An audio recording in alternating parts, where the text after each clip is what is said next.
you deserve for people to show up like you show up for other people. Don't say that. It was sinful. It looked like an abomination. Have the courage to see what happens when you choose not to be poorly surrounded.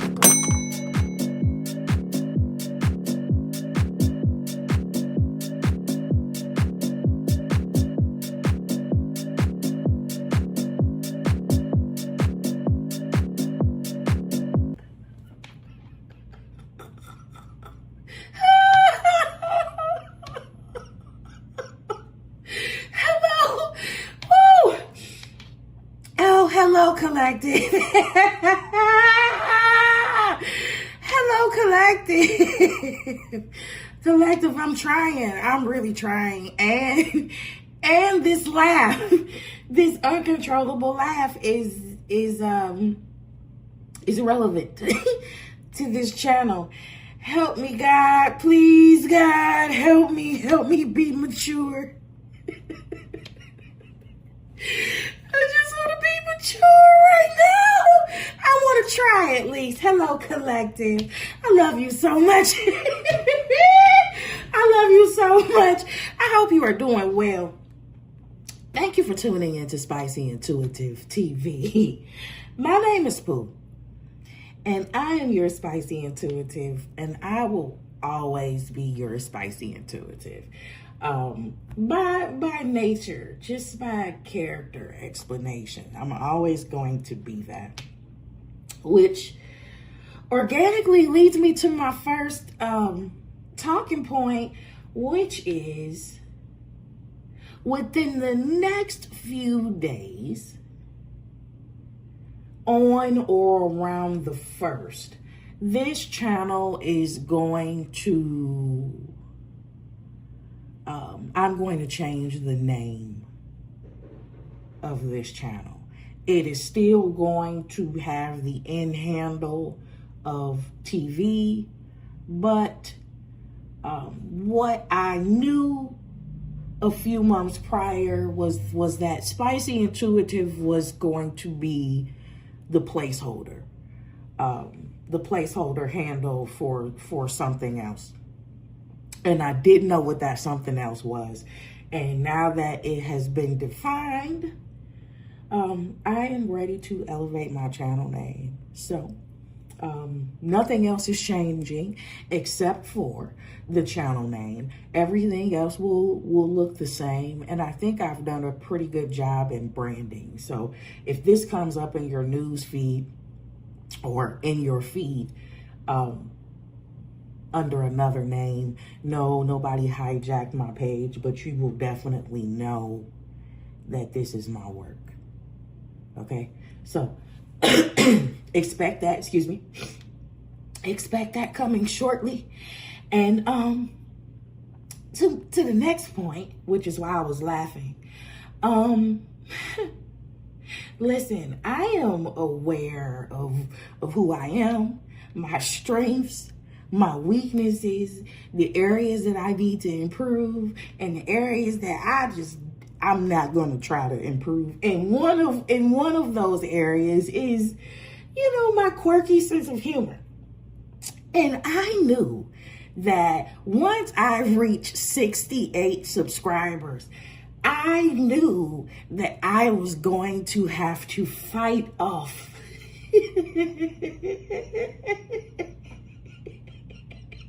I understood that once I got to my 69th sub, that I was going to have to practice a level of self-control, right? I understood that. I understood that at 68. So one, shout out to my 69th sub. I am not going to say who you are. I am not going to call you out.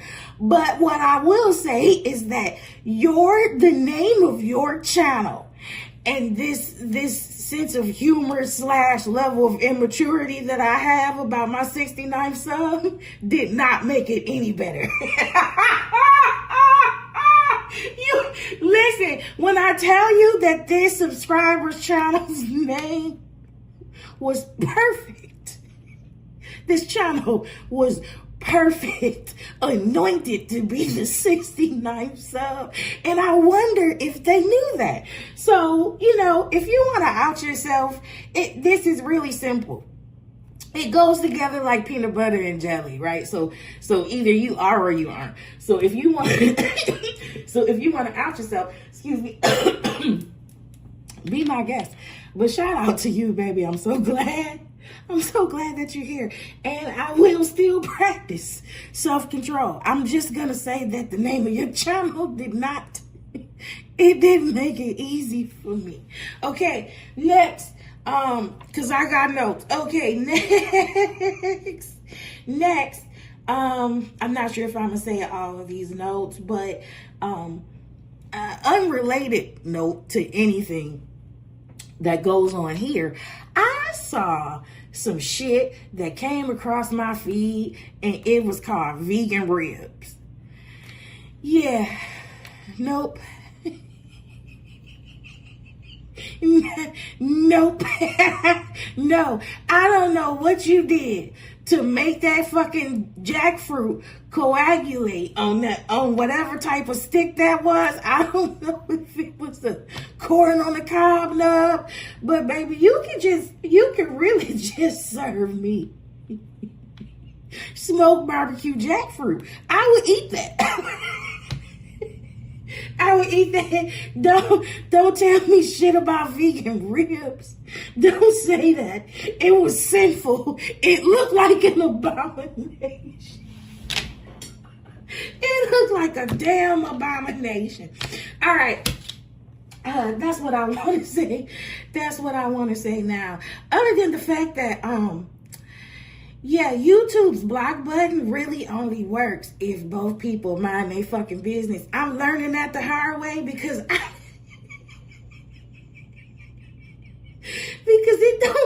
don't matter if I block you. If you keep watching me, I think you're just gonna keep showing up in my feed or something. And this one person keeps gracing my feed, and I'm pretty sure that they are having a series of bipolar manic episodes. I can't diagnose anything, but some shit is happening to this person, and it's coming up in the form of rants, like one after another. You can tell they really got some shit on their chest. It's really unmedicated, and I want it to go away. Okay, all right. That was really nice. That was, shout out to my diplomacy, because that was not at all. That's not at all what I said. What my original thoughts were. Okay, I'm so tempted to start this video over, but I'm not gonna do it. Next is nobody's coming to save you.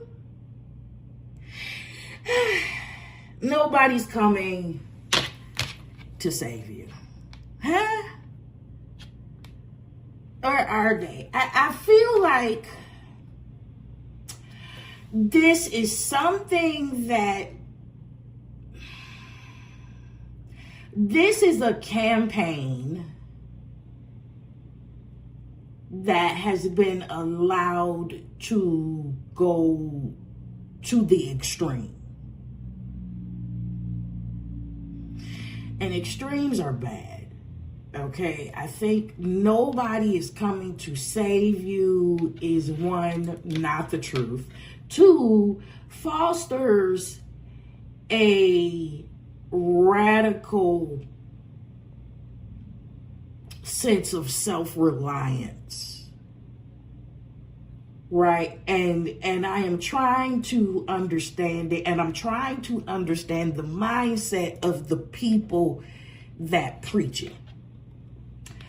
Before I get in detail, I speak about losing my ability to walk and write, and having to learn how to walk and write in rehab over months in 2023 in the reading called Wheat versus Tear. Okay, so before I get into this point, I need you to know that the person that's talking about it is a person that lost their ability to walk and write. They had no familiar support. They had no support from friends, because right before that time, I was already headed. I was already going through a major transformation. And the more I was able to see myself clearly, the more I was able to love myself, the more I was able to fill in my own gaps, fill in my own blanks, do my own job, stop outsourcing my inside work. I realized I was able to properly assess the health of the relationships around me, and they were all very poor, and they all existed off of a very fucked up foundation, for a lack of better words. Anyway, I said that to say this. I went through and got through all of that damn near alone. Okay? And I say that not as a place of bitterness, never as a place of bitterness. That's a flex for me. Okay, so if we are talking about nobody is coming to save you, and we're talking about personal accountability and having to pull yourself up by your own bootstraps, I had to do that. Right? Check. Right? So I said that to say, this is not, when I go into this point, this is not from a person that who thinks that personal accountability is my kryptonite, or who runs from it. I get it. I just don't think it's fucking necessary. I don't think it's necessary. I do believe at the most basic innocent level, it is meant for people who evade personal accountability like the plague, and who feel entitled to the assistance, to the help, and to the resources of others, people that's stuck in the Lulu land. Okay? I do think that advice, people that don't have not even an extreme self-reliance, like none, they outsource all of their shit. They feel entitled to everybody's resources. They feel like they should be helped or whatever. I think those people benefit from hearing that message and having to digest it, whether that be through communication efforts or if they have to feel it through their ass. Anyway, I think for the masses, and that's where it's being preached, nobody really needs to hear that. And I think that the lines are being blurred. Because while, yes, you have to take personal accountability, nobody can live your life for you. We are all wired for community and interdependency, like it or not. So nobody is coming to save you. Nobody is coming to absolve you. Nobody's coming to live your life for you. Does not mean nobody's coming to support you. It doesn't even mean that nobody's not coming to support you when you fucked up and you know you fucked up. Because there are organizations and brotherhoods and sisterhoods that exist to cover each other's asses. So yeah, somebody is coming to save you, right, wrong, or indifferent. People do come to save you. People have come to save me. I remember catching a flat tire and not knowing a damn thing about being able to change a tire, but I jumped right into action. I pulled over into what I thought was an empty lot, popped my trunk, and got ready to read my instructions to figure out how to damn change this damn tire. And I'm telling you, as soon as I grabbed that instruction booklet, a man pulled up. You can tell he had just got off work. He had on Italian loafers. A man pulled up in his damn motorcycle I got you, ma'am. Change my tire. Somebody is coming to save you, is what I'm saying. My 21st birthday, I spent the first half of my 21st birthday with a homeless man. Having breakfast, buying clothes, making sure he had essentials. Somebody is coming to save you. Somebody's coming to support you. There were instances where I knew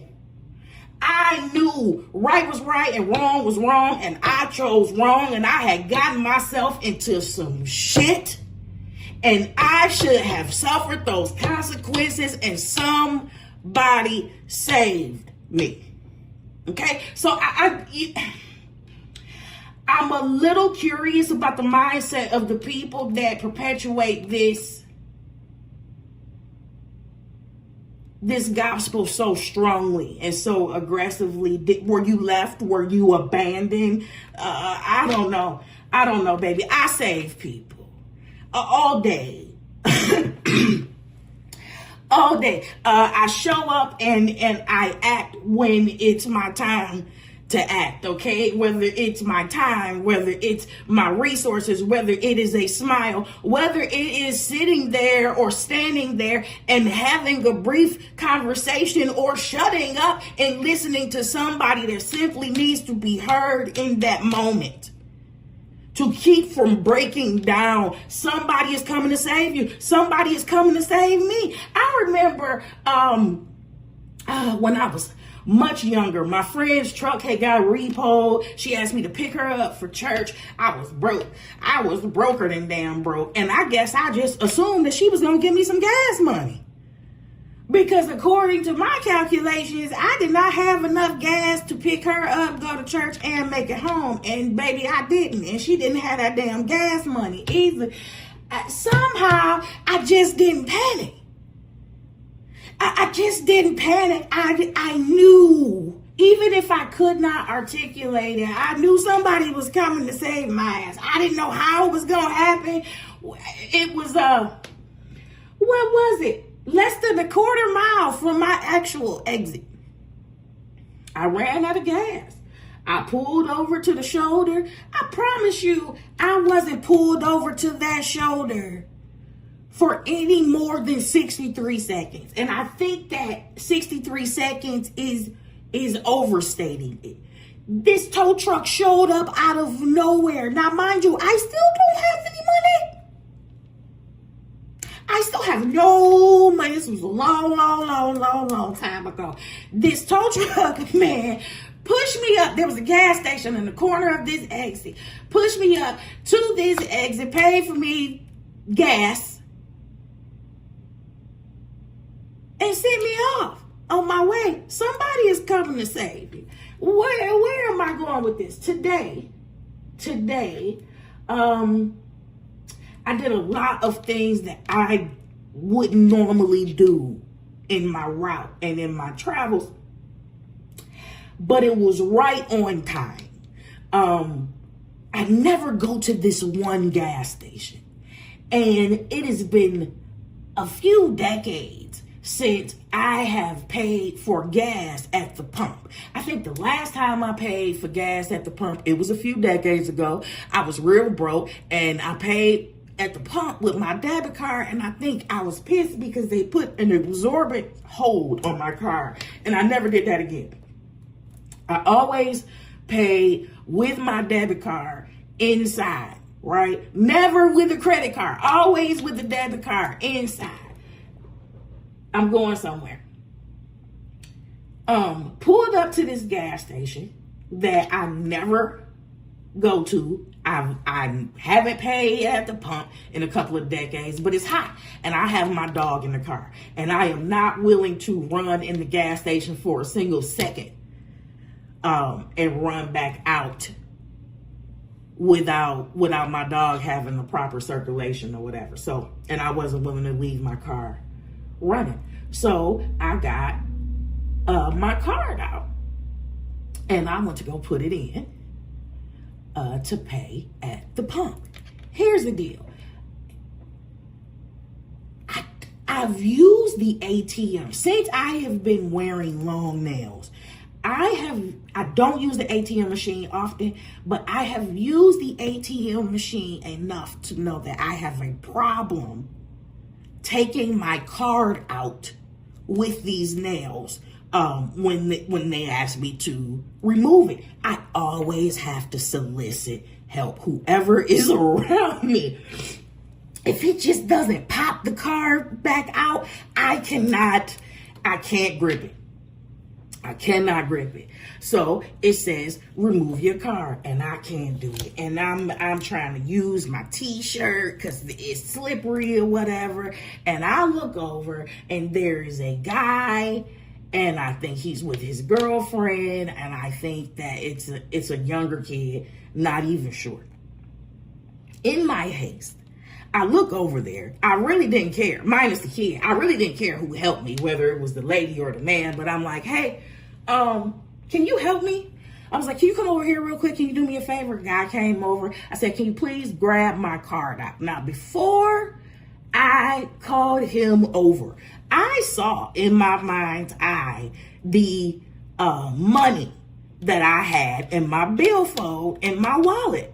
I normally don't even carry cash, but before I even looked over there, that is what I saw in my mind's eye. So I knew transactionally that whoever was coming to get my card out of this thing for me, I was going to give them that cash.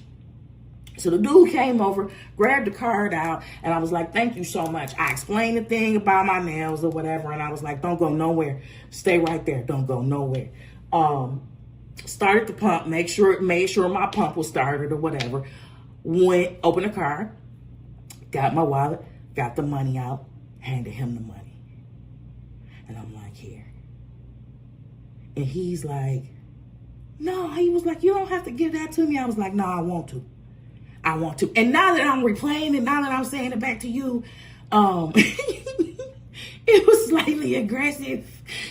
not on the level of Debo, like I want to, but it was forceful. I would have been a little scared if I wouldn't blame him if he told me he was a little scared. But I was like, yeah, no, I want you to. He was like, you really don't have to. And I'm like, no, I want to.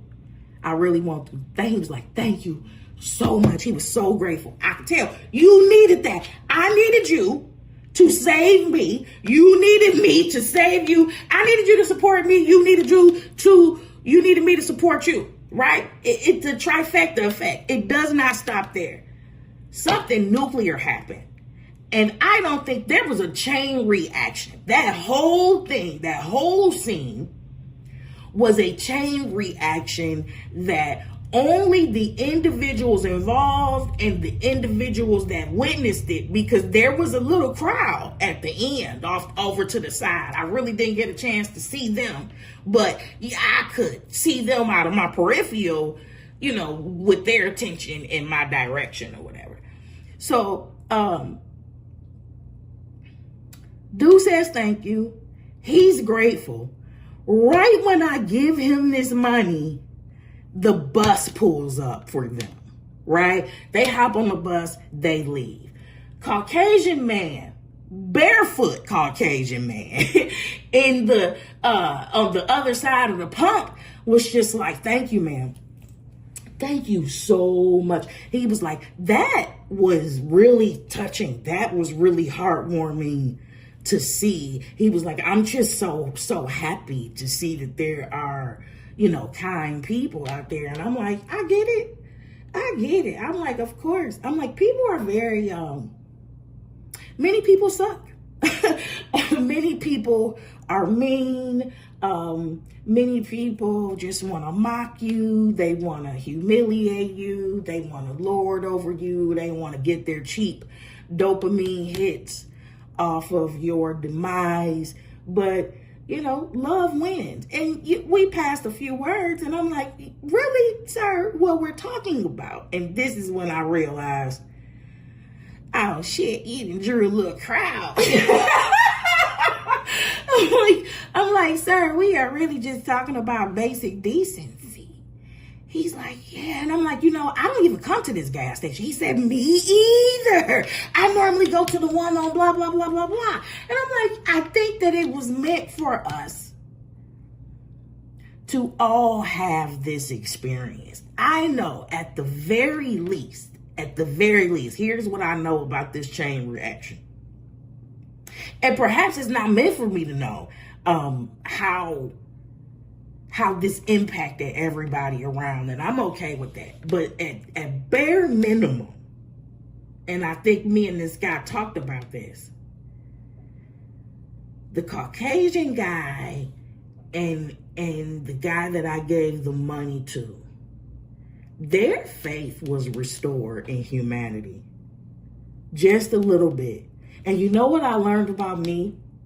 I learned that, because some of y'all really pissed me off. And it's a demographic of you, non-Caucasian. Let me just say that I am not a certain demographic, right? So that could be any race. But this is a certain demographic that I am just not too damn pleased with at the moment, for good damn reason. But I realized that as much shit as I talk about that demographic, I wasn't willing to not help them. I wasn't willing to withhold assistance. I knew that person needed assistance. So yeah, that taught me that, you know, my heart for people in general will trump any beef that I have with a narrow demographic within humanity. Okay, y'all, I hope that made sense. Jesus Christ, that was like 30 minutes of me going, okay, was that all the church announcements? Because, all right, so that was, baby, somebody's coming to save you. Somebody's coming to save you. Somebody's coming to support you. You deserve to be supported. That's all I'm saying. Rely on yourself. Take personal accountability. Right? And speaking of basic decency, I feel like that's just some basic shit. That's why I feel like it's so unnecessary. It's an unnecessary message for the masses at large. I think that message is surely reserved for a certain mentality. Right? Because here's the analogy. If you came over to my house, just hear me out. If you came over to my house and you said, Pooh, I need to use your restroom. And I said, okay, now you can go in there and use your restroom. Use my restroom. You are free to go in there and use my restroom. But I just need to let you know before you go in there, I'm not coming to wipe your ass. You gonna be like, bitch.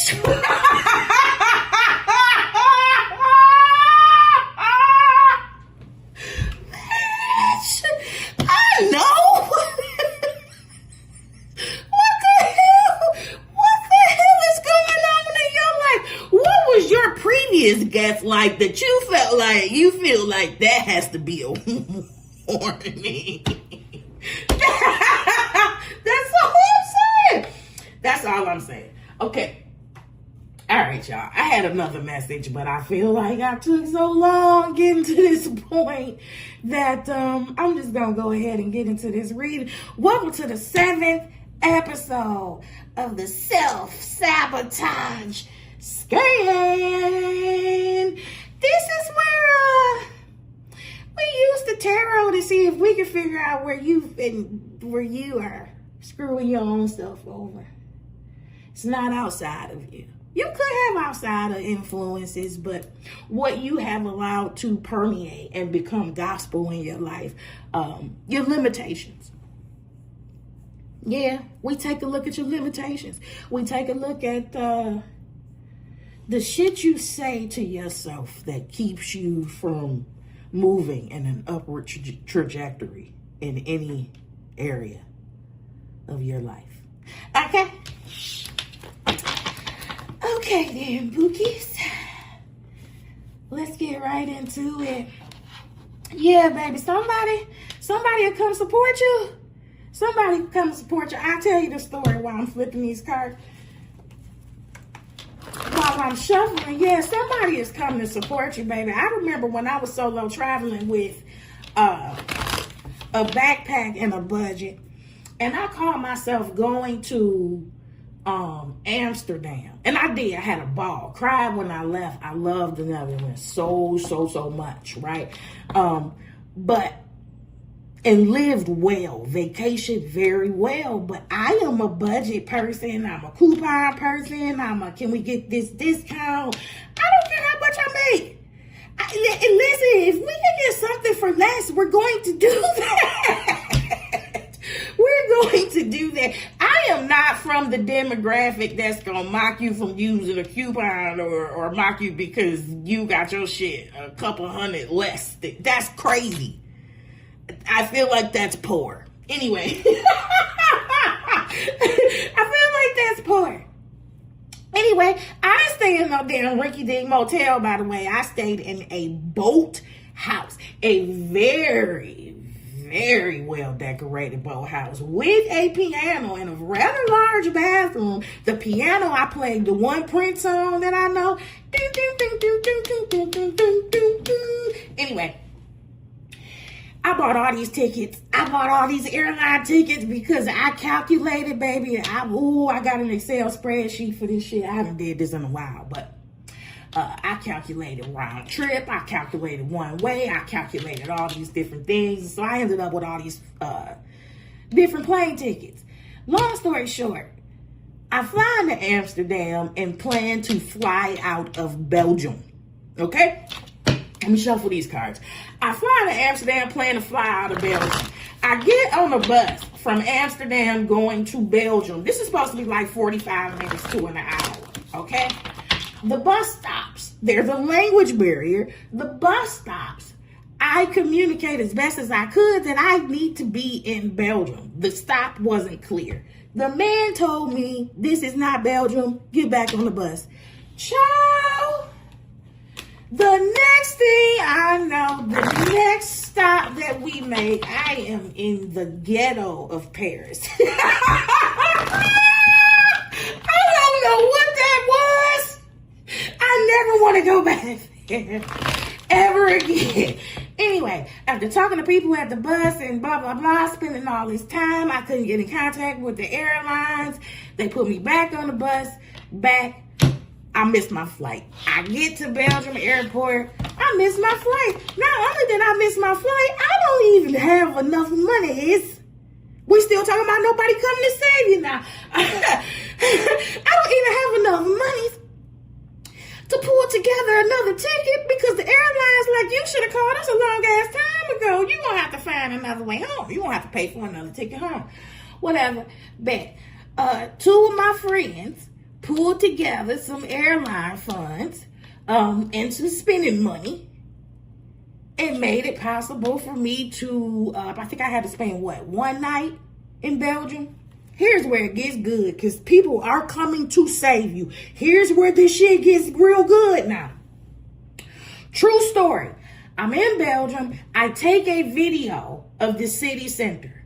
I upload it to my Facebook page. As soon as I do that, somebody hits me in my DM. The dude that hits me in my DM, Rami, was the same dude that I hung out with during my first solo trip to Jamaica. Right? I don't know why I thought he was much younger than he was, but he came off like a scared little boy, and I felt like this is somebody's son, and he is clinging to me like flies to shit, and I think I should be looking out for him. So he became one of my good friends during the trip. But Rami told me that he was from Belize, okay? At least that's where I thought he told me he was from.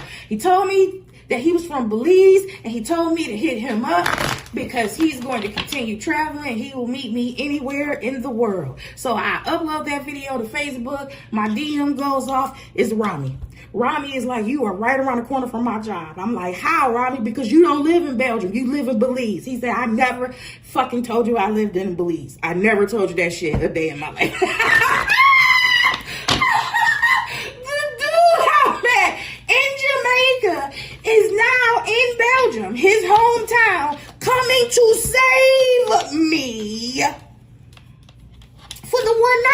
spending in Belgium, I had a ball. He took me everywhere. We went to the red light district. I'm like, I need to go see what the hoes look like up close here. Because I didn't know. Listen, I stumbled and walked upon the red light district by accident in Amsterdam. I didn't realize that there was a red light district everywhere. I thought the red light district was exclusive to Amsterdam. Child, Ronnie said they had a whole stroll. I'm like, ooh.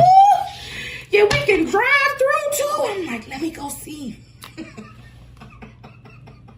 Let me go see what they look like, because out there in Belgium, they not in windows. They just out there like on the whole stroll. Anyway, I had a ball. It took me sightseeing.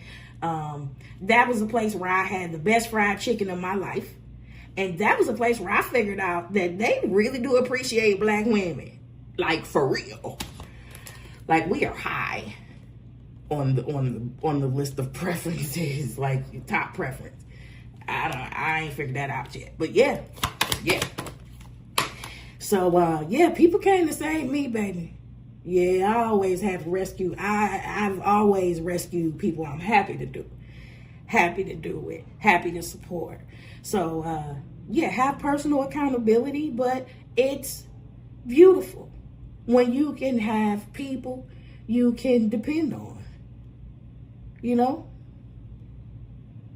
don't use that as an excuse to think that you're not worthy of being supported. I think that's the point that we're getting to. All right, what is this? A self-sabotage scan. Here we go. I didn't even try to pull overall energy or nothing, so I'm just gonna keep on going. This is what pops out. 7 of Wands. Interesting. This is protection. This is protecting your energy.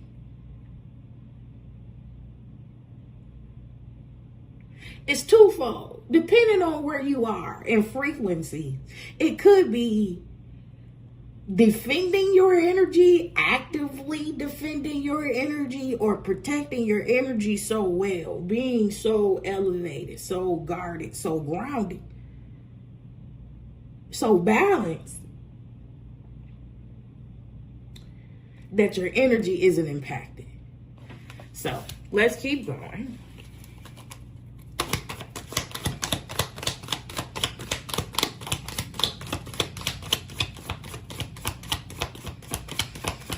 Yeah, baby. Even when I was in recovery, I stepped out with my walker at the post office. I had post office business. I stepped out my vehicle with my walker, and before I could even get up to the curve good, I was hearing a voice before I even could raise my head. You need help, sis? You need me to help you, sis? Stranger. Hey, baby. You worthy of being supported. It's people, strangers and alike, baby, that will come save you at the perfect time that you need it. Fucked up and all. Yeah, okay. All right.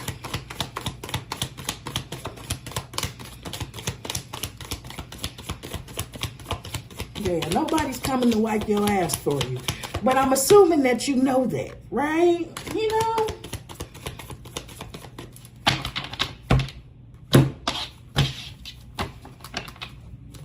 Yeah.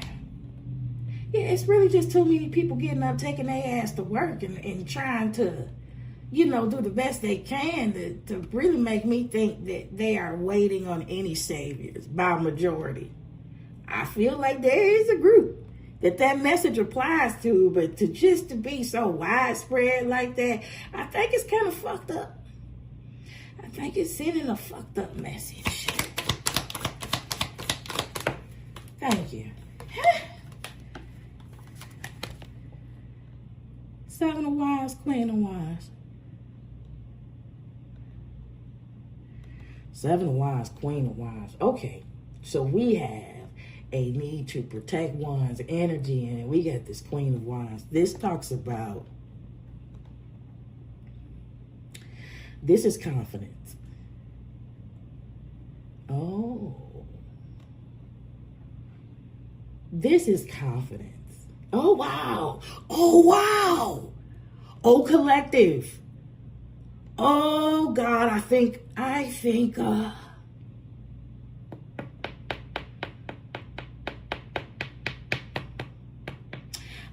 maybe there's a reason that we started there. Woo! Okay.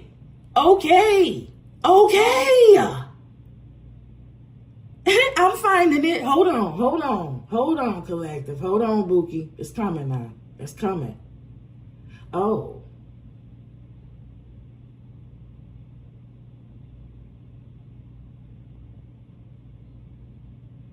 Okay. Okay.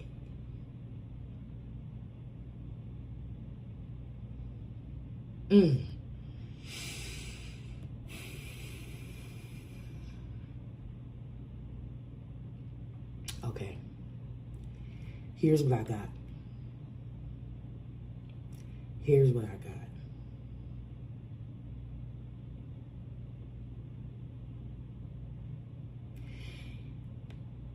It is better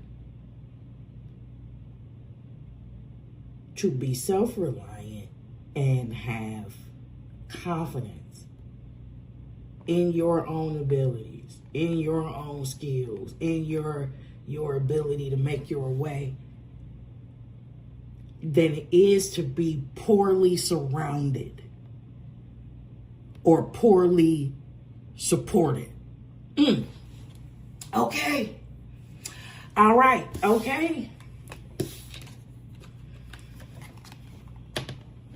All right. I think I know where we're going with this. Okay. One, for you, let me get this out the way, and we'll see if it spells out later in the cards. For you, it's these people aren't coming to save your ass. Yeah, baby, listen, Self-Sabotage Scan, episode 7, it is refusing to continue to put yourself in spaces and around people that don't fuck with you like that. Shit! I don't know why I'm hearing this, but Oprah said you can't be friends with people that want your life. Ooh, listen, this the 7 of Wands and the Queen of Wands. This ain't nothing to sneeze at. This person, you can make your own way. And so the sabotage is,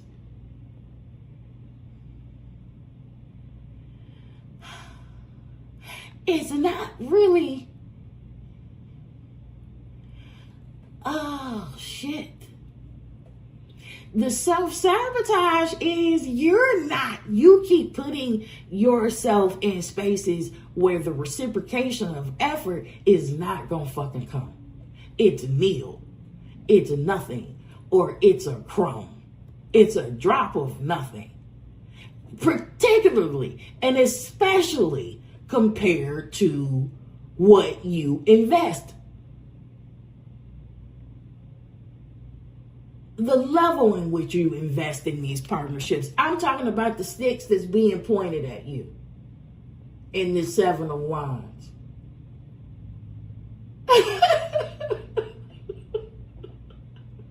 I am laughing because at some point during my channeling, I just started looking up at the ceiling. I mean, it just keeps getting higher and higher. I just pick random spots at the ceiling, and it's not that it's writing on the wall. It's not that I'm even seeing pictures. It's that the revelation is coming, but how I'm choosing to channel that, how that looks, is funny to me. Okay.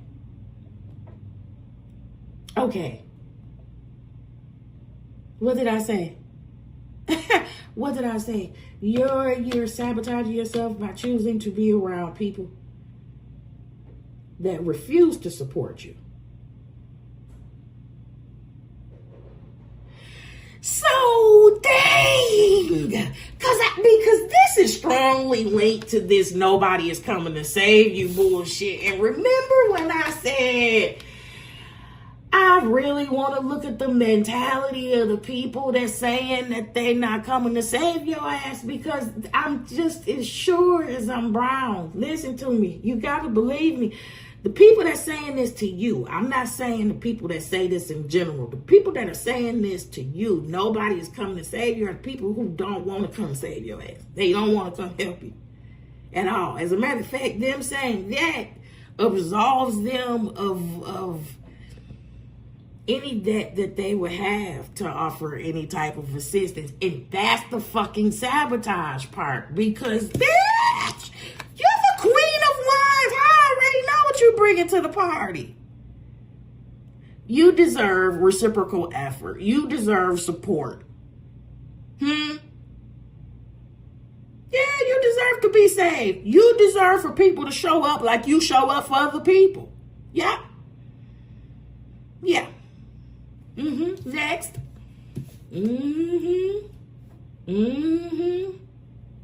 And somehow, in these dirty ass roach interactions, right? This low vibrational ass shit, because look at you and look at them. Even the seventh stick, even your stick is taller. Your stick of dynamite is taller than everybody else's.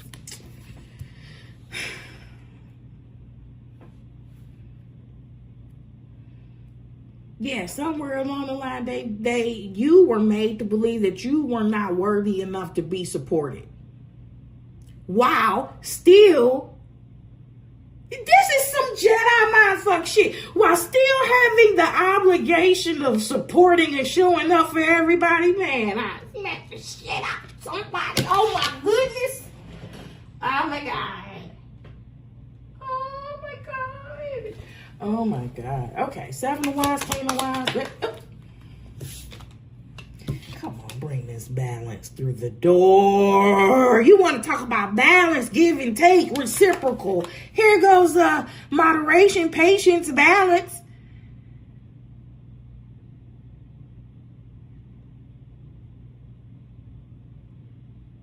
It's not quid pro quo. It's not I'll scratch your back.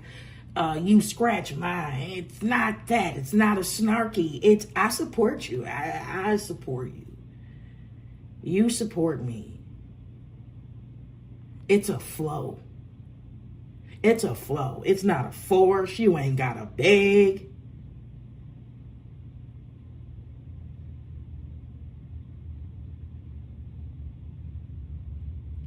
And maybe nobody is coming to save you is how people reconcile their own personal lack of support in their lives.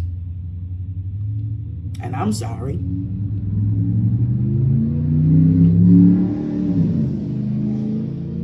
I'm sorry, but you really don't have to inflict that shit on other people. I heard that lately from two people. The first person was my banker, who is also sub to my account. And I was just, in hindsight, where the fuck did that even come from? What were we even talking about? How is that important? In hindsight, I feel like she really just wanted to get that shit off. Because as soon as she said, no, nobody, don't do it. Don't do it, because she is I think she's Nigerian. I was getting ready to do an accent. Don't do it. Don't do it. As soon as she was like, nobody is coming to save you,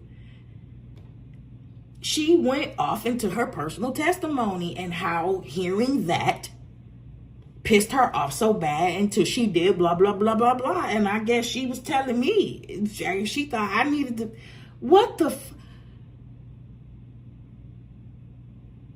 it was a large deposit. I don't know. I think she just wanted,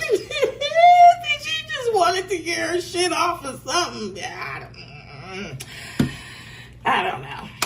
I don't know, girl. If you listening, tell me what the fuck in the comments, because Seven of Wands, Queen of Wands, and Temperance.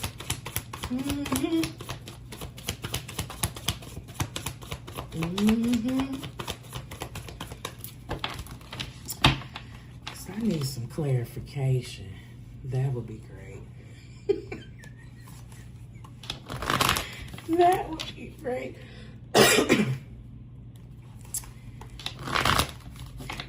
What did I finish the thought about my nails? I don't go to the ATM machine enough. But it has happened. This shit has happened enough that I should be carrying around some pliers, some little pliers or some shit. Because this is ridiculous. That's crazy. I'm never going to be able to pinch it. I just learned how to tie my shoes. And I don't wear shoes that tie that much. But when I have to, it was hard. I just learned how with feet. Okay. Wow. Okay. Seven of Wands, Queen of Wands, Temperance, Protection, Creative Agency, Confidence, Charisma, Balance, Patience, Moderation, Tradition, Hierophant.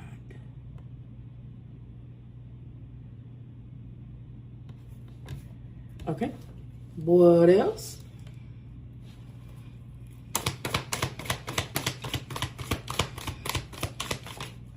I mean, the Earth Angel is right by the ooh, I know what that is. Okay, thanks. Okay, yep. The Earth Angel is right by this Hierophant, right? So this is Temperance and the Hierophant. That's definitely you and God energy. If this, we'll flip this card over. If the sabotage point, and I think that it is. I feel like the area of sabotage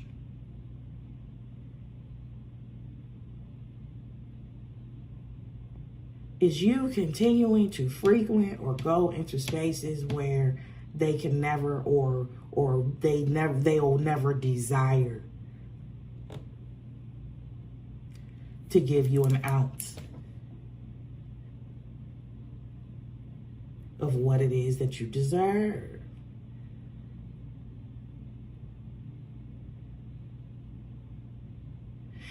Yeah, babe, I feel like if you've been made to believe that you're not worthy of support, nobody's coming to help you, nobody's ever helped you, yada, yada, yada, but you keep putting yourself around these people, you're cutting support and you're cutting reciprocation off from you. So you're constantly giving, and by law, you should be getting back what you gave.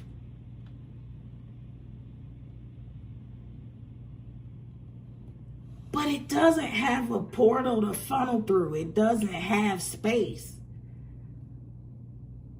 Because you're entertaining, because you're poorly surrounded. And this Hierophant is God energy, but I'm also picking up on the fact that you keep coming around because some of this is obligation. Pseudo obligation, fake ass obligation. Because if they are supporting you, if these are people that's supposed to be loving you, nourishing you, supporting you, and they aren't doing that, then they are surveilling you, and or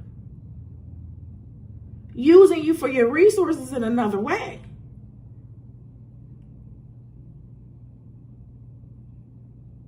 You're not getting nothing out of it. Here it is. And here's this new opportunity to go elsewhere. To go from where you are tolerated, merely tolerated, to go where you are celebrated. To go where people exhibit basic decency and that you don't have to fucking feel like an alien or feel demonized when you need support or help. I think that's where we're getting at. I really think I didn't realize that these were going to be interlinked when I got this download earlier.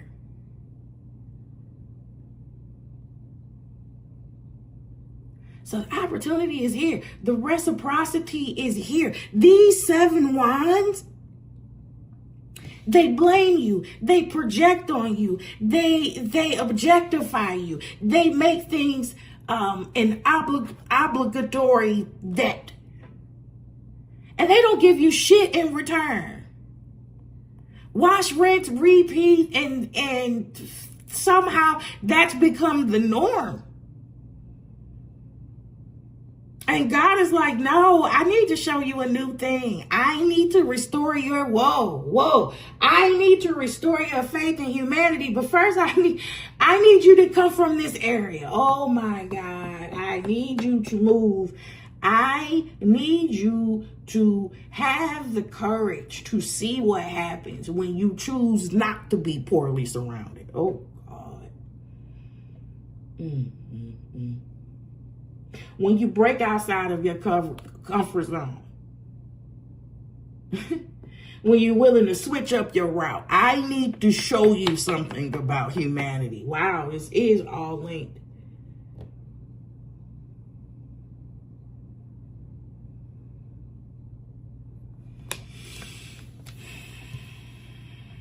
And then one more.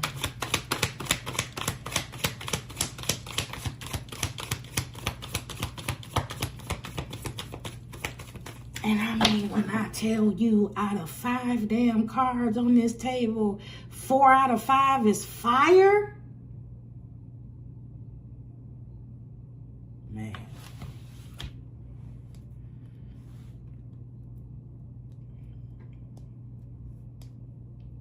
Yeah, 4 out of 5 is fire. We starting out with the 7 of Wands. God want to give you this new opportunity with this Ace of Wands. You are bounded. You are bound to these bonded. You are bonded to these to these 6 wands in some type of way. It's familial. It has y'all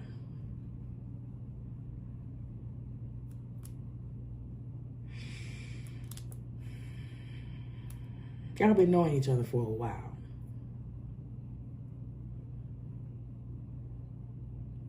It's something to where you will actually feel bad about leaving it all. And but that's what's being asked of you. These people don't have these 6 wands here, because one of them is yours. So these people don't have the capacity to hold what you give or return. And when people don't have the capacity to do that, what happens next in the 7 of Wands instance is resentment. What is the saying? Familiarity breeds contempt. Ugh. Yes. Gross. Yeah, familiarity breeds contempt. So that's what we got going on here. I wanted to say familiar faces, and that's what that is, but then that's not what I heard, though. I wanted to say familiar faces, but I heard smiling faces sometimes. They don't tell the truth.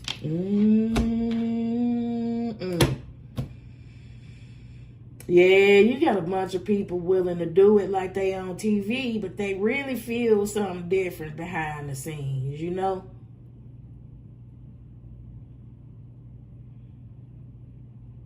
In the earlier reality shows, they used to have confession booths, right? They had them on multiple reality shows. That reality TV,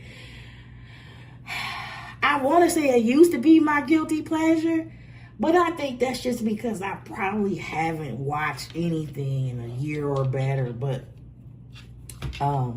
if I got my hand on some type of Tyler Perry smut, because that's who can get me, I'll probably get back hooked. I think the Ovalin came back on. You can get me. I think I could be got, but they always have a confessional booth, right? So You always see one thing when they interacting with each other in the house or wherever they at or whatever, but then everybody talk their shit when they go into the confessional booth. That's where you get to figure out how people really feel. And sometimes that confession booth wasn't that padded. Some people ain't got their ass whooped. Because they was heard through those paper damn walls. What you say? Oh, God.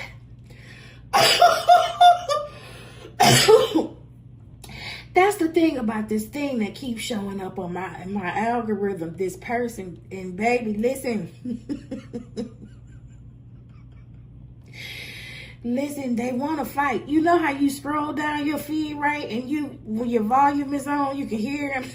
YouTube. Every time I scroll past, they talking about whooping somebody's ass. Or they threatening somebody. Girl, you need to go get some boxing lessons. You are angry. You are angry and unmedicated. It is on the loose. I don't know what it is. Okay, so and then people are gravitating to it. Of course she has an audience. Because much like my affinity and my guilty pleasure for reality TV, people love drama. People have an affinity of drama. And listen, especially late night, if you are positioning yourself as the resident clown, people will buy tickets to your circuit. And they do. All right? This is King of Swords. This is, whoa, baby, yeah, this is wisdom, but this is active. This is an active wield of the sword, okay? This is very much K-Camp energy. It ain't nothing to cut that jaw. This is,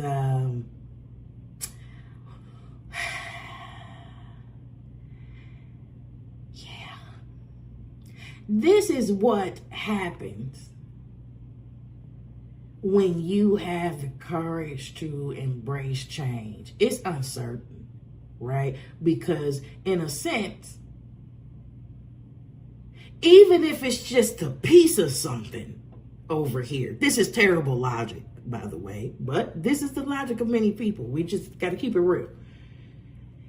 Even if there is only a piece of something over here, a breadcrumb, it can sometimes feel safer than jumping out into the unknown and possibly receiving nothing. But that's not what's happening. Like, what I'm saying, what's on my table is that success is guaranteed.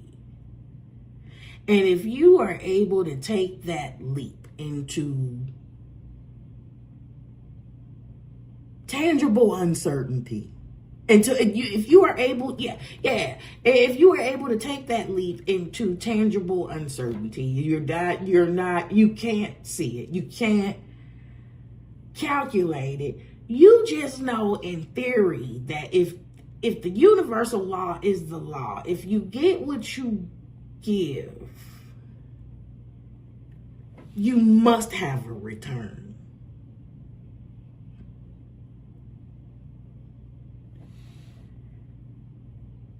You take the leap of faith. You have the courage to embody the energy of the Eight of Cups. You walk away from that which what no longer serves you is not here on the table, but the energy is definitely implied. You have the courage, Temperance, Earth Angel, to the Hierophant. You have the courage to walk this road alone. Temporarily, to co-create with Source, to co-create with God. You have to be able to walk your road alone. And then here comes the opportunity.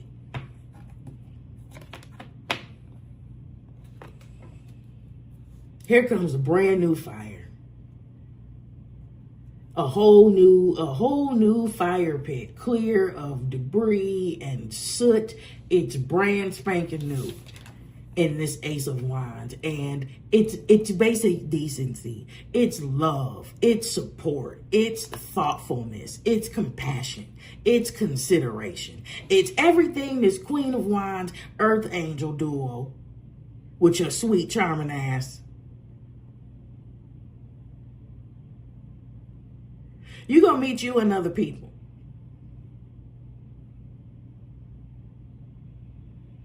It's going to surprise you because it's going to be a breath of fresh air. And you may look at it, you may look suspiciously. you may look onto some of these people very suspiciously initially. And that's okay too. God's giving you grace for that as well.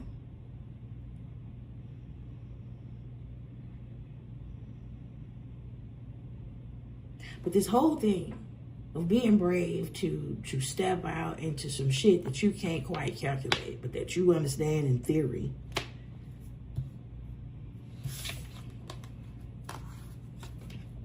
leads you to a whole other level in this King of Swords of wheeling and dealing and interacting with other people. This is wisdom. This is acquired and applied wisdom. Externalized. I'm not afraid to speak up no more. I'm not afraid to draw my line in the sand. I'm not afraid to make my boundaries and leave them there. I'm not moving the goalposts. I'm not negotiating.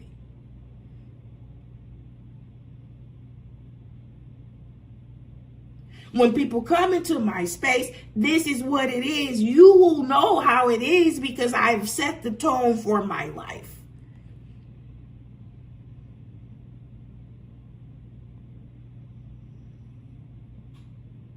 This tone is going to be very transparent, very no bullshit. Now, let me say this. There is a fine-tune period. There's a period where you go from being there for everybody or staying around due to obligation to not. And until you find your equilibrium in your new way of being, until you find your footing, it could come off a little extreme at first.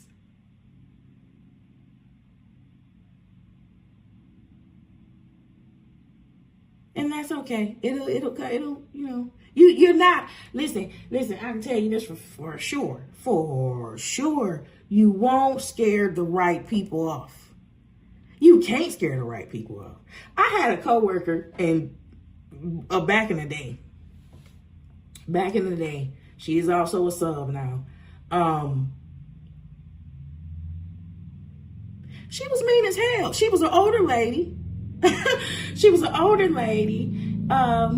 she wasn't mean as hell. She was just rough around the edges, right? And I felt like she was unnecessarily rough around the edges. And I was probably an annoying kid to her. I was in my early 20s or whatever. And I've always had this same jovial personality. They was asking me back then, why are you so happy? That's the bullshit I've been hearing my whole ass life. It's really just insufferable, miserable ass people that cannot conceive where you get your fucking joy from. Fuck those people. Anyway, Mary was rough around the edges. Okay, and I felt like, come on, man, I'm sweet like sugar. You ain't gotta be rough with me. And early 20s, I've always been this person. I psychoanalyzed the shit out of Mary one day. And I was like, let me tell you what I think happened. Mary, this is good. This is a perfect example. I said, Mary, You so mean to me. I'm like, you're so rough around the edges with me. I was like, I feel like you was a pushover. I feel like you didn't start off being this rough around the edges, and I feel like you was a pushover in your earlier years, and then you just went to the complete extreme and just stayed there. She was like, she didn't disagree. She agreed with me. That's exactly what it was. And I'm like, well, I ain't your fucking enemy. I don't think I said that. But I'm like, I'm not your enemy. I want to be your friend. I want to be your friend. That was a long ass time ago. She is one of my subs. Thick as thieves to this day.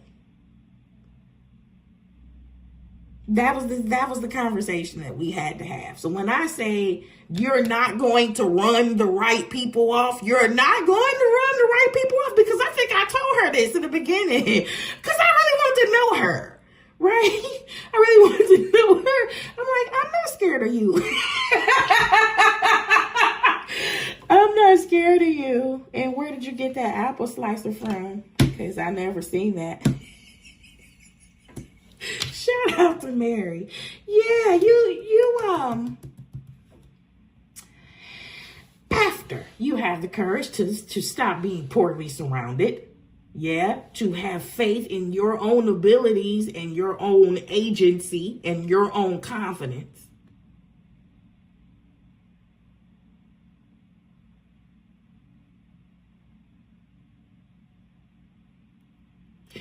Do you know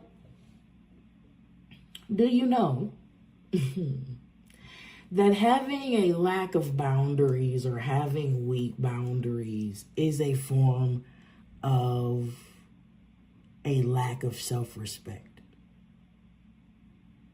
I'm not saying that to scorn you. I'm not saying that to mock you at all. I am saying that to offer you a different perspective.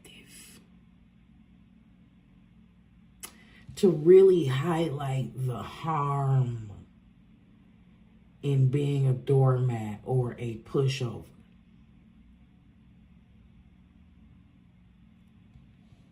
Because somebody said something the other day. They said, if you are too nice, if you give too much, people realize that and they take advantage of that. And while that statement has a lot of truth in it, I need you to understand that everybody's not a piece of shit. Okay? Everybody ain't cut from that same piece of shit ass cloth. Everybody not cut from that same opportunistic ass cloth. I'ma shit on the next person so I can get up, or so I can get a leg up. I'm going to take advantage of this person's resources so I can blah, blah, blah. No. Some people, the same people that you can't scare off, some people will realize that you overextending yourself and they won't let you do it. Some people will let you know when you're playing yourself. It's been a few people who have had products that they have greatly undervalued because their mentality was, if I price it low, more people will purchase from me. And I'm telling you, if you are ever looking for the mid to higher end customers, pricing some shit too cheap will make these people suspicious. Pricing too low ushers in a certain demographic that's hard to get rid of. It's hard to get rid of. The point is, I have come across talent and I have sent personal messages if I have not had the opportunity to have direct conversations. Fix this shit. Listen, you have priced this shit way too low. This is valuable. This is valuable. You priced this entirely too low. And if you like, you don't have to take my word for it, because I'm still going to plug your business. I'm still going to plug your business. It's just going to come with a different marketing pitch. I'm still going to share your post, but it's going to be like, listen, you need to buy all of this shit while they haven't figured out that they have a hit. While this shit is priced at $10, please go buy all of it. All of it. Some people will tell you that you're playing yourself. Some people will not take advantage of you. I have known a few people in the last few years where when it came time to pay, it became a brawl. It was, okay, I got it. No, I got it. No, it's okay. I'll pay for it. I'll pay for it. It got crazy. It got aggressive. If one person paid for it, the other person was trying to sneak money in other places. Was trying to repay it in ways that people wouldn't figure out until later. I actually ran into people where we had to argue about who was going to pay because we were all eager. We were all eager to give. Now, in the grand scheme of things, coming back to this, this is the problem that I'm talking about. All of us at that table, as endearing as it was that we were fighting about paying, I'm gonna pay. None of us we knew how to give. We didn't have this receiving shit down. It was still something that we had to learn.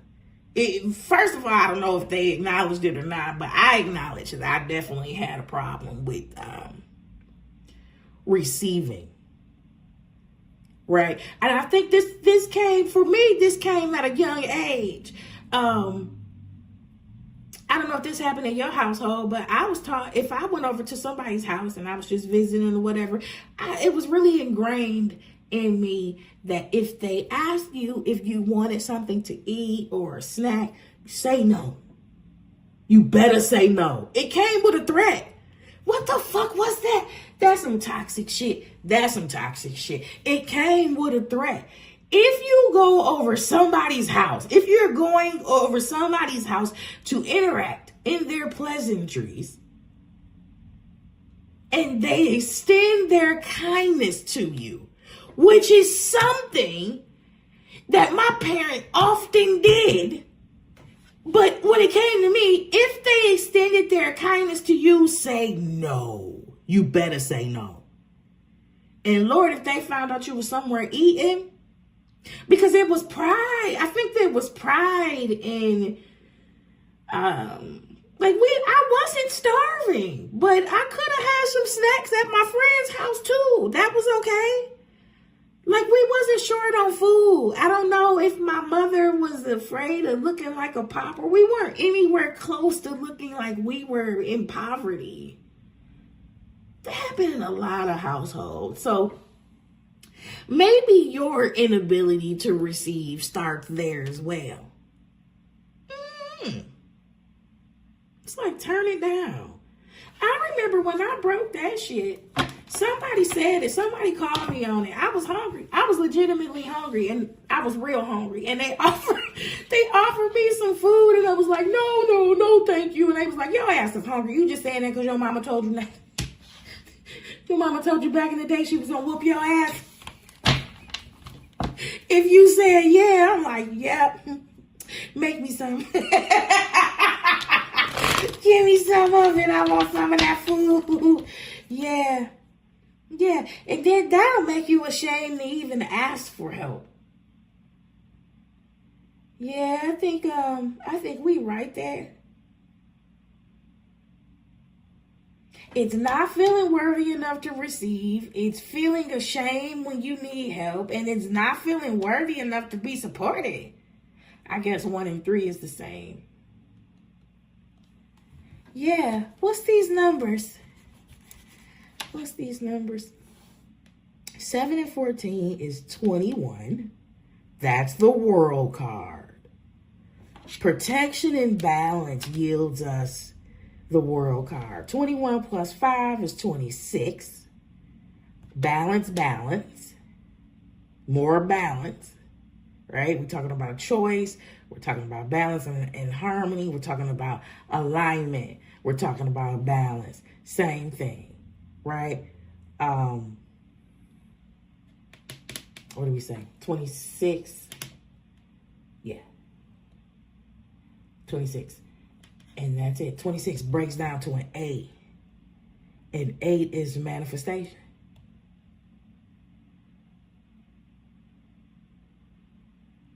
Eight is manifestation. Or cycle. Or cycle. Or the infinity. Okay. Let's go ahead and I'm gonna do one row of clarity. Alright, I'm gonna do one row of clarity. And I'm gonna get you out of here. 7 of Wands. Woo, thank you. Wow, here we go. Wow. And I just want to say, before I flip this over, the Beyonce song, it's not a Beyonce song. It's Beyonce is on it. It's called Shining. I don't know who sang that with her. Before this popped out, I was really on the part. There is a hook in the song where she says, "Don't try to slow me down." And baby, right on this need to protect yourself is this damn hangman. Let me turn it around. Is this damn hanged man. Suspended, right? Paused, delayed, but a need to take a closer look at their surroundings. A need to see this shit from a different perspective. Now I'm upside down looking at your ass and it don't look the same. Now I can see what faces you really making for real. This is a different vantage point. They can't even see this hangman. The hangman can see them. They can see who bald and who been using Beijing black and a whole nine. Why? Why? Why was that necessary? Why? They can see everything from that vantage point. They have eagle vision. Yeah. Queen of Wands.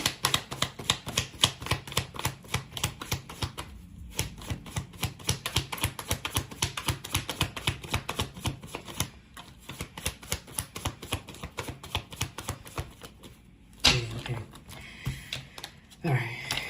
Okay. Before that popped up, the hangman, I was going to say that the hangman is water. And this water is confirming the fire.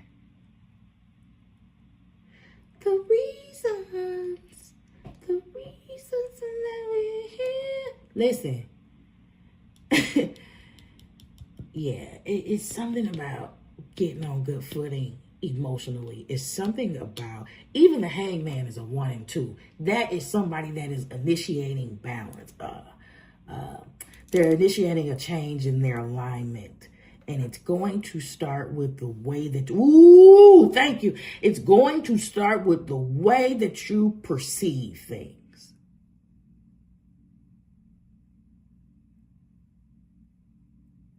Because once you can perceive things a different way, once you get your ass up there and hang from a different way, and you can see the crowd from a different vantage point, you see what's real, you start to feel different real quick. That perception is going to give your emotions about this group, whatever type of obligations you think you have, that's going to get that shit right on in alignment. Huh. And then, so then next up is the King of Cups. On this Queen of Wands, male or female, we all in this. We're talking about feminine or masculine energy. Masculine energy being the expressive form. Feminine is passive, it's receptive.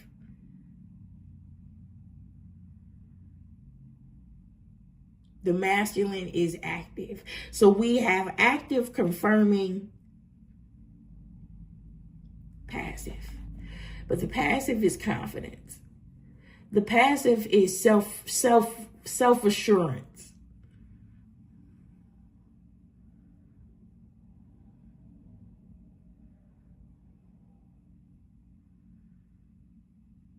Yeah, yep.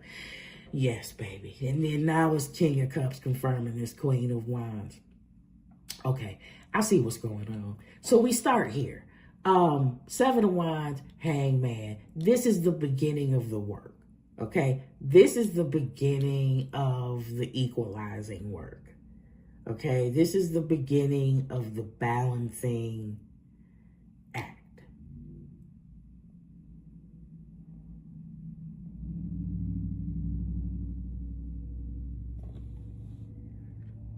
Then we move into another realm of self-confidence and self-assurance and self-reliance that doesn't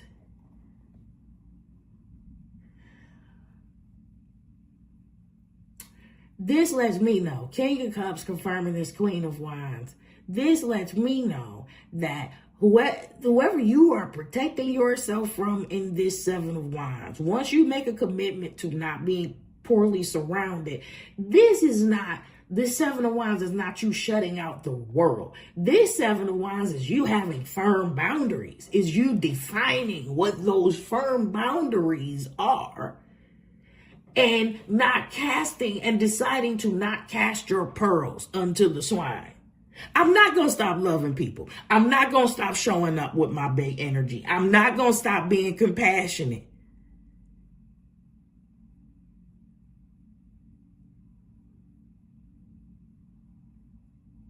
I'm going to give my energy to the right people. I'm going to share my energy with the right people. I'm going to share my warmth, my compassion, my love with the right people. This is emotional maturity. This is emotional depth, but this is emotional maturity. This is birthed from a very healthy self-esteem. Queen of Cups on an internal landscape. I love myself. Good, bad, ugly. I love myself deeply. I have deep reverence and self-respect for me. Remember this King of Swords. At the end, people are going to know after this transformation. You know, you hear the saying, you teach people how to treat you. Baby, the instructions will be clear. Yeah. The instructions will be crystal clear. But you have to have the courage to go rogue. You have to have the courage to be anti-poorly surrounded.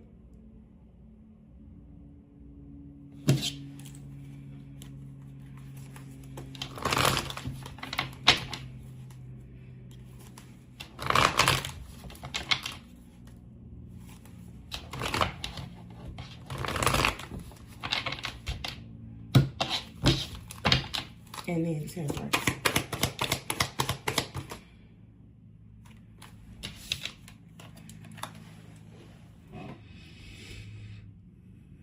Knight of Cups on this Temperance. Hangman, King of Cups, Knight of Cups. Knight of Cups on balance. Knight of Cups on moderation. Knight of Cups on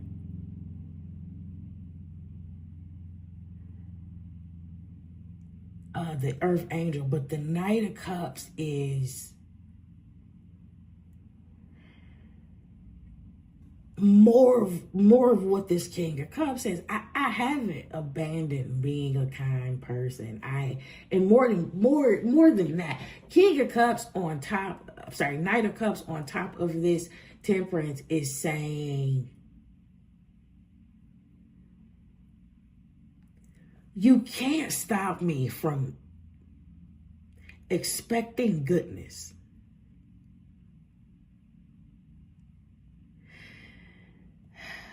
The Knight of Cups is someone that goes after the things of their heart. Okay? They're very receptive. This is besides the Page of Cups, this is the one that you are most likely going to catch daydreaming. And really that's the point. Knight of Cups on top of this Earth Angel. This is, I am going to dare to continue to hope and expect.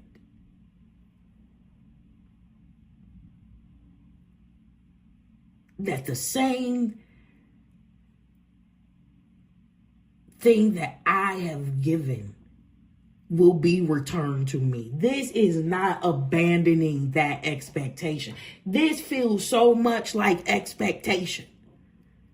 And with this night, this feels like expectation, but this feels like renewal. This feels like this Knight of Cups wasn't present. This Knight of Cups was tucked in and locked away in the damn treasure chest of your subconscious mind, because you were in spaces where you had to just take it, and these spaces didn't allow any room or any capacity for the dreams or the hopes of the Knight of Cups. Remember, you don't, in this situation, the people that you need to protect yourself against, you give. See, other people still receive in this instance. They still take from you. You just don't receive. You put your dreams on hold. You defer your expectations. And so now the Knight of Cups returns. And the Knight of Cups returns once balance is restored. Oh, man. Once balance is restored, your dreams start coming back. Things that you hoped for before, that you cast to the wayside. I'm telling you, this is restoration. This is a restoration of faith in humanity. You see how this Knight of Cups is looking expectantly?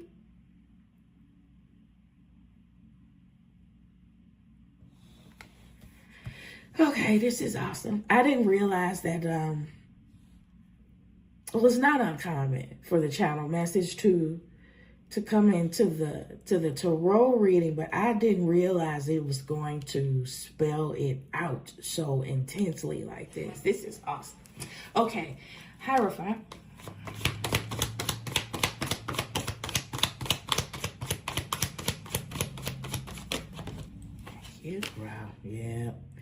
Yep, and we're off.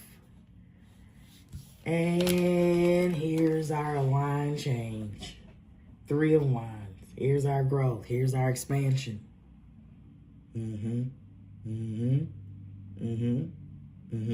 Here is our materialized expectation. Here is our tangible proof. Now that there's a better quality of life out there. See, now I'm not afraid to leave your ass no more. I'm not afraid to leave and not leave a forward in the dress.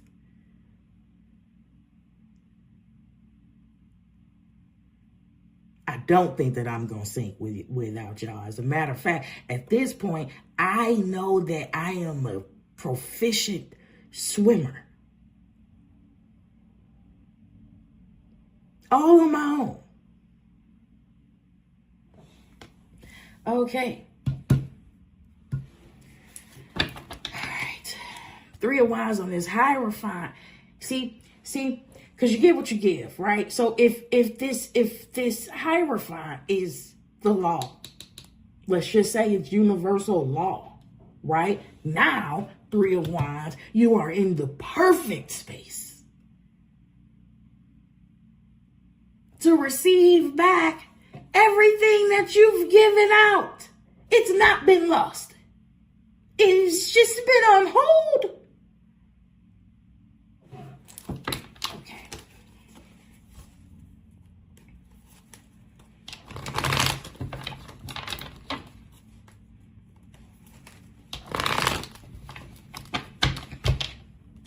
Mary, this is awesome.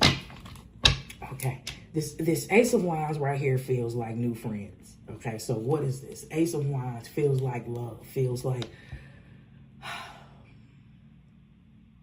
what you thought things should be over here before you were sorely disappointed. Ace of Wands. That's 2. But I'm going to look. All right. Queen of Wands. And who we got? Queen of Wands and 2 of Wands. Right? So, okay. Yeah, baby. This is the Queen of Wands and her autonomous agency. With this 2 of Wands. Creating a plan. Creating a way forward. I can do this. I got this. I got this. I have confidence that even if I have to travel a distance by myself, I won't be alone forever.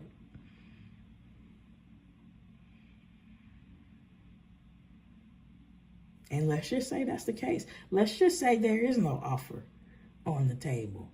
She's okay with it. She can find a way to be okay with it. Ace of Wands. But it is on the table. Ace of Wands.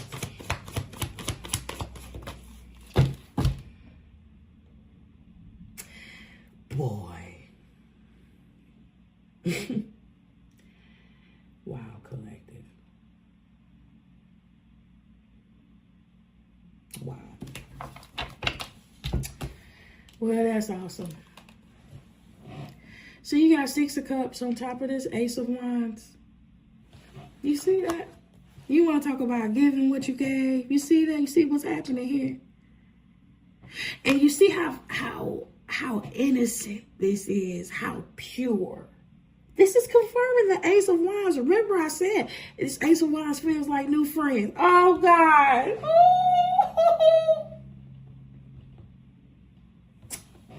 This is the gift. This is the give back. If you're new here, I'm a very, very highly sensitive person. I have been all my life, and I'm telling you, this ain't did nothing but intensify over time. I want to cry right now. This is so innocent. And this is the gift that God wants to give you. You just gotta move. You just have to move. Make one micro action. Trust me on this. Trust me on this, baby. Just make one fucking micro action towards the door that you need to go out of ultimately. And watch and see what's going to happen. Watch and see. 6 of Cups. This is balance. Baby, this is more balance. This is more harmony. This is, I love you. No, I love you. Oh, I love you. No, I love you. This is thoughtfulness. This is generosity. You coming off as the King of Cups. You can bet your sweet ass that you deserve love on that level. You deserve to be supported on that level. You deserve compassion on that level. You deserve to be thought of. You deserve to be cared about.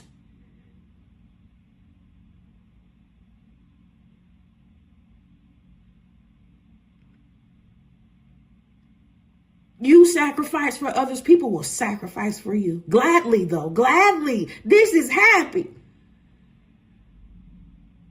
This is gladly. This reciprocal effort. I'm happy to be here. You are happy to be here. They are happy to be here.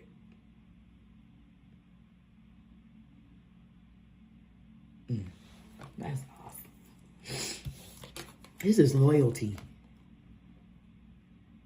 This is loyalty. Because I feel like, your Achilles heel is fucking being loyal to buffoons. Yeah, I see my F-bomb. Do you see? It's my oral mental warning. Okay. King of Swords, one more card.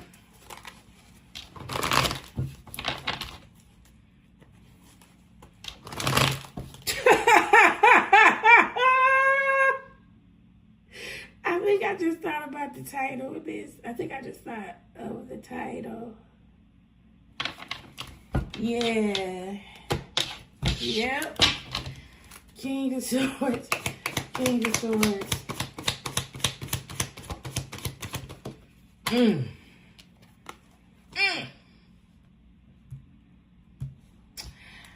Right by the Six of Cups. More innocence. Okay. Oh, we seeing what's happening now. Oh, I love this for you so much. This is how this ends up. Oh gosh, this is how this ends up. This is so innocent. This is so innocent. When you're looking at this Page of Cups, especially since it's confirming this King of Swords, right? In context, I want you to think about a very childlike spirit, not childish, innocent, pure. Okay?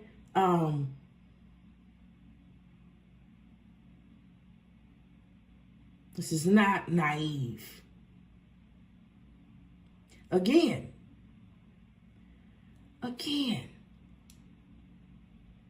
there is renewed expectation here, and 100%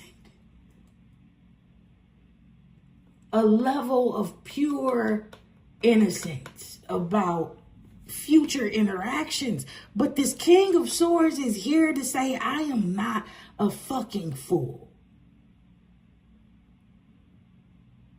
Oh my goodness, I'm not a fool.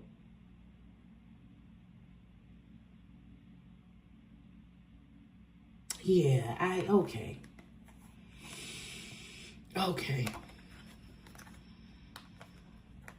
Yeah, baby, you had to mature. You had to mature. You had to mature. I heard somebody say earlier that the water energy is the most receptive energy, right? And probably because it's the least stable, it's the least grounded, and you have a very childlike nature to you that sends a bat signal to predators. It's important that this King of Swords is with this Page of Cups. We're not talking about an emotionally immature King of Swords. It's important that this mentality guard this spirit.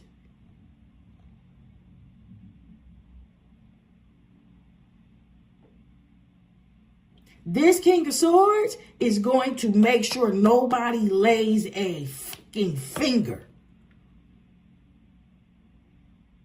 on this Page of Cups. Going back to the first card, Seven of Wands. This ends in protection. Everybody don't deserve to know you like that. Everybody don't deserve to be close in proximity to you like that. Ain't none of that damn business. You don't owe everybody your pleasantries.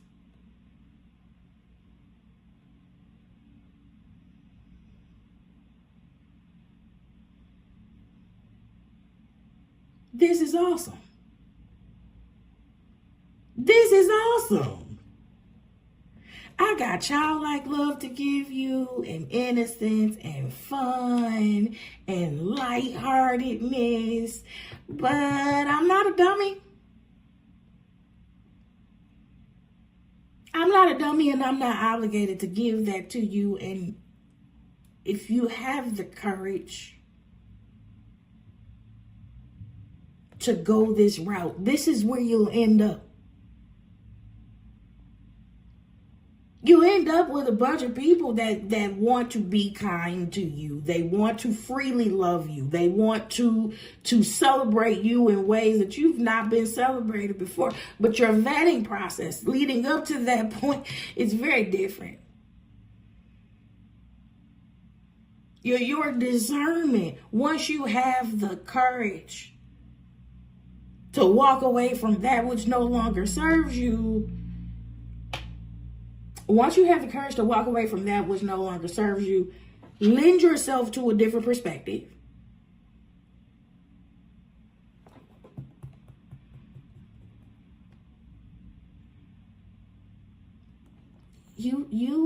You get on a whole nother level where you don't even have to worry about this shit no more.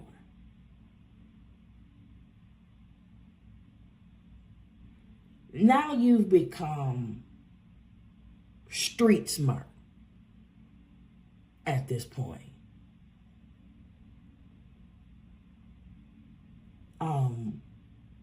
No more rose-tinted glasses at this level. But I need you to see that even if they told him or her that they were too sensitive, even if they told you were too sensitive back here, even if they told you that you were too emotional back here, what I need you to see is that it ends with the King of Swords and the Page of Cups.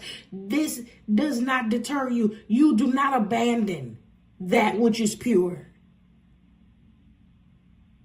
You do not abandon your love simply because the dark can't stand your light. You don't abandon your warmth for people who prefer the damp cold.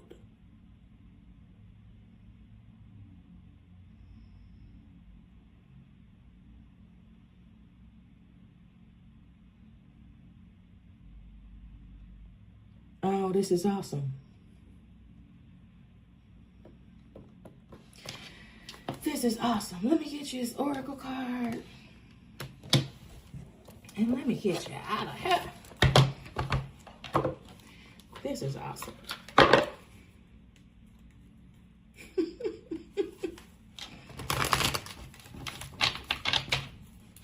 Hold on. Okay, collect it.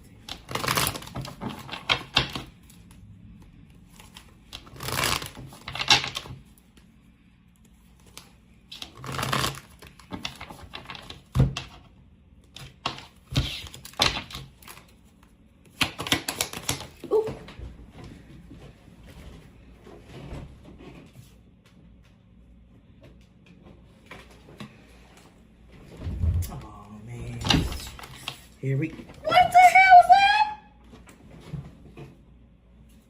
Oh, thank God. I'm like, what the hell? Child, look.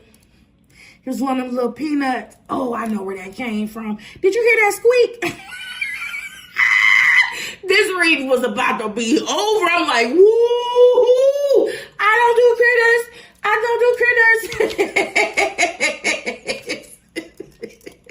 My gaming chair ran over this thing. I was like, oh no.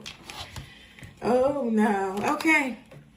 We got Peacock, self-love. Here we go.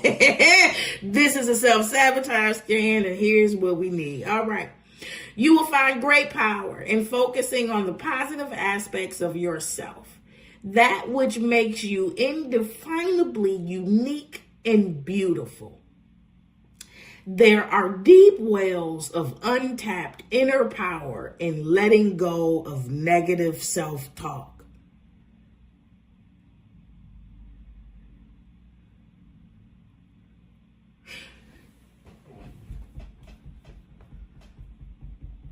Yeah,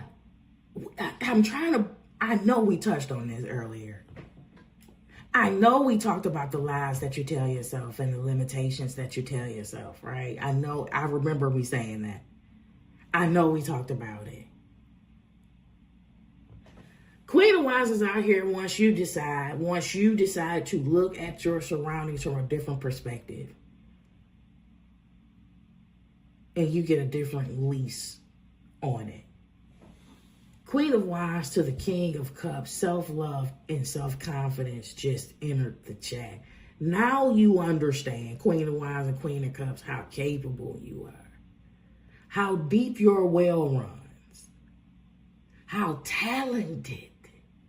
And how worthy you are of receiving the same love that you're capable of putting out.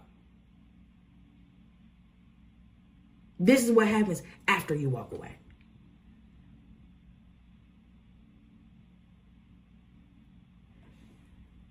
After you stop reconciling that you need the people that you actually need to be protecting yourself from. That's a huge lack of self-love. That's a huge level, a huge show of self-love and a huge show of self-respect. This is the level that I'm operating on, and this is the level that's best for me. This is where I'm performing, and this is optimal.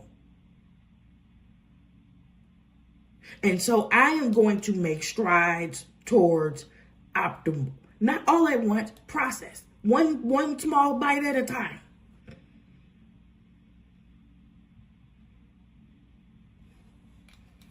One micro action at a time. This is self-investment. I am dropping the self-deprecation, even the self-deprecation that I had help in creating from the outside.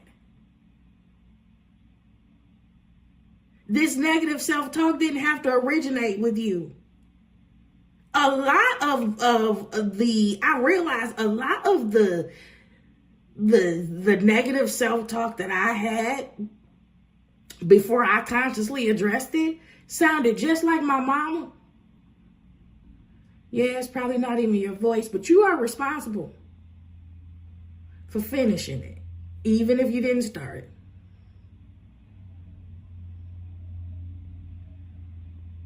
So this shit could have originated outside of us. We've accepted it as truths, and we've adopted it as a part of our regular vernacular. Anyway, we restore our confidence. We love ourselves. Our hopes and dreams are restored now, right? And so a part of balance is restoration. Now you're dreaming again. Now you're dreaming again. Now because I need you to see something, and I apologize if I'm talking too much.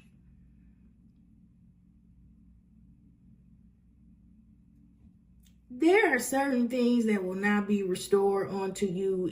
They won't even come back to your memory. You won't even remember that you loved this shit so bad at one point until you get away from certain environments. You hear me say this a lot. During the pandemic, when humans had to shut their ass up in the house, a lot of animals that they previously deemed extinct, they brought their ass back. Oh, we thought you was dead. We thought it was over for you. No, I was just hiding from y'all. It wasn't safe to flourish in these environments. It wasn't safe to flourish or even swim with you motherfuckers in the vicinity. Yeah. I'm remembering that I'm even this type of fish or this type of animal. Now that certain environments don't exist. So what happened? So now you got a hierophant and expansion and growth, 3 of Wands. This hierophant is coming out as God energy, but it's also coming out as the law. Karma. As within, so without. ... That means all the changes that you made prior to that point, every change that you made prior to that point was leading up to your expansion, right? It has to happen. It has to happen.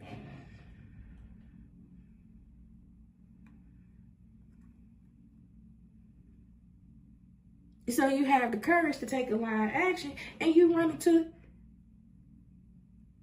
look what happens. Look what happens. Now you have quality relationships. This is water and fire. This is a different type of water and fire. Remember, this was water and fire before. The hangman and the 7 of Wands, but it's you in this defensive, protective posture. This is Ace of Wands and Six of Cups, very innocent, very pure.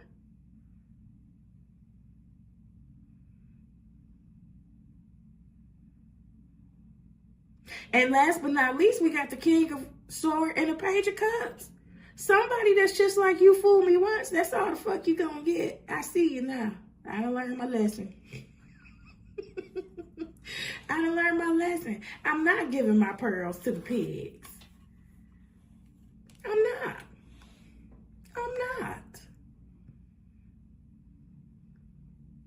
I'm not spending my spoils on hookers. On people that just want to take from me. On people who just want to pretend that they like me and they love me, because a hooker is going to pretend like they will sell you any fantasy to get that dollar. Oh, you need me to act like a wife. You need me to act like a nasty girlfriend. I do all of that.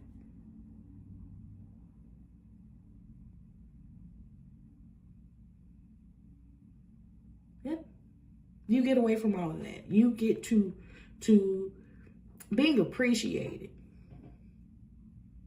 for the basic things. I feel like that's even going to surprise you. I think that it's going to surprise you and also warm your heart a great degree, because there's a lot of love out here coming from you. It's a lot of love emanating from you.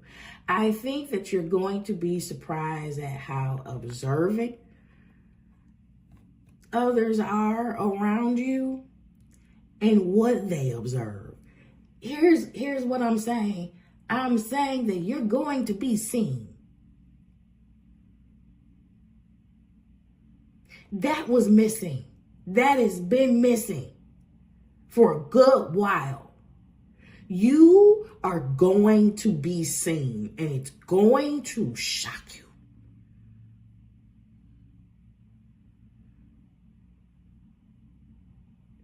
But the way out of this is in first. Collective, I love you so much. I love you so much. I took my time with this. This was quite a long read, but I wanted to make sure we covered everything, particularly as it related to the pre-message. I wanted to make sure everything was tied in. This was a lot. I love you so much. If you are new here, what comes next is a 45-second dance break. It's a dopamine hit that I give to everyone, free of charge, just like my love. And I do love you. Please take care of yourself. I need to work on my arms. I really need to work on, look. I really need to work on feeling space without saying, or, I believe that I am going to work on that. That was hard. That's hard. Being conscious of not saying, or, wow, that's work. So, collective, I love you so much. Please take care of yourself, and I will see you on the next upload. Bye, sugar.